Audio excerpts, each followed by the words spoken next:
Occasion ఏదైనా location ఎక్కడైనా తెలుగువారి వేడుక అంటే ఆలివ్ మిఠాయి ఉండాల్సిందే. నమస్తే, నేను Keshav. Welcome to Suman TV. మనతో పాటు కల్నల్ శ్యామ్ విజయ్ సింహ గారు ఉన్నారు, రిటైర్డ్ కల్నల్. ఆయన అడిగి మరిన్ని వివరాలు తీసుకుందాం. కల్నల్ గారు నమస్తే. నమస్తే అండి. బాగల్పూర్లో జరిగినటువంటి అటాక్కి సంబంధించి జైషే మహమ్మద్ హెడ్ క్వార్టర్స్, అది బిఫోర్ ఆఫ్టర్ వీడియోస్ చూస్తే క్లారిటీ వస్తుంది. నేరుగా ఆ బిల్డింగ్ పైన పడిన తర్వాత మసూద్ అజర్ ఒక స్టేట్మెంట్ కూడా రిలీజ్ చేశాడు. ఆయన ఇంకా సురక్షితంగానే ఉన్నారు, బట్ ఆయన ఫ్యామిలీ మెంబర్స్ 10 మంది చనిపోయారు అన్నారు.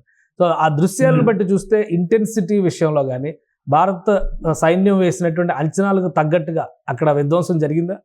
అంతే కదండి. 20 నిమిషాల్లో 9 టార్గెట్లు, 20 నుంచి 25 నిమిషాల్లో 9 టార్గెట్లను అంటే ఛేదించారంటే 9 టార్గెట్ల కోసం అని ఎంత ఫోకస్డ్ గా, ఎన్ని సామాన్లు పెట్టుకుని, అంటే ఎంత సామగ్రిని వాడి ఉంటారు మన వాళ్ళు అనేది అర్థం. మొదటి విషయం అది టెల్లింగ్ ఇంపాక్ట్. అది మనకి అక్కడ మాకు కావాల్సిన రిజల్ట్, కావాల్సిన జవాబు రావాలి అని చేసిన పని.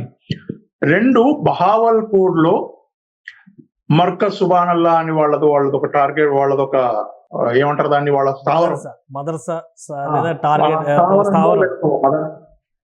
16 నుంచి 18 ఎకరాల స్థలం. అందులో స్విమ్మింగ్ పూల్లు, అందులో ఒక 600-700 స్టూడెంట్లు, అంటే వీళ్ళ ప్రకారం స్టూడెంట్లు అంటే చదువుకునే వాళ్ళు. కానీ మనకందరికీ తెలుసు అక్కడ ఎటువంటి చదువు నేర్పిస్తున్నారని.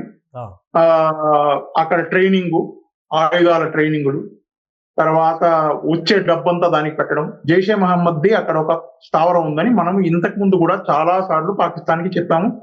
వాళ్ళకి ఏమంటారు దాన్ని, ప్రూఫ్స్ కూడా ఇచ్చాం. చూడు బాబు, ఇలా ఉంది ఆయన, మీరు దీన్ని ముహించండి అని. ఇదేమైంది, మనం గత 15 రోజులుగా భారతదేశం చేస్తున్న ప్రాక్టీస్లు లేదంటే ప్రిపరేషన్స్ ఇవన్నీ చూసి పాకిస్తాన్ ఈ కొంతమంది heads, Jaish-e Mohammed head, Lashkar-e Taiba head, వీళ్ళందరినీ తీసుకెళ్లి ఒక చోట దాచుకుంది, సురక్షితమైన ప్రదేశాల్లో దాచుకుంది. అందుకని వాడు మిస్ అయ్యాడు.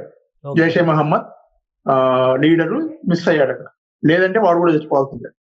సో ఇది బేసిక్ గా అది చాలా ముఖ్యమైన స్థావరం వాళ్ళది, అది మెయిన్ స్థావరం వాళ్ళది. అక్కడి నుంచే మీకు ఎన్ని అటాకులు జరిగినా, పుల్వామా జరిగినా, హెల్గామ్ జరిగినా, ఏం జరిగినా దాని బ్రెయిన్ చైల్డ్, దానికి సంబంధించిన కొద్దో గొప్ప ఆలోచనలు అక్కడి నుంచి కూడా వచ్చాయని అందరికీ తెలుసు. అన్నిటికంటే ముఖ్యమైన విషయం ఏంటంటే, ఈ స్థావరానికి చుట్టుపక్కల, అంటే కొద్ది దూరంలోనే పాకిస్తాన్ కి చెందిన ఒక ఆర్మీ ఎస్టాబ్లిష్మెంట్ ఉంది.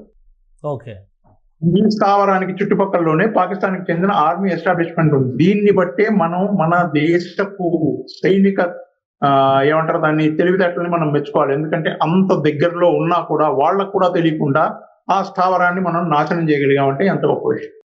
రైట్. థ్యాంక్ యూ కల్నల్ గారు, మీ విశ్లేషణ అందించినందుకు. సుమన్ టీవీలో మీ పర్సనల్ అండ్ బిజినెస్ ప్రమోషన్స్ కోసం కింది నెంబర్కి కాంటాక్ట్ చేయండి.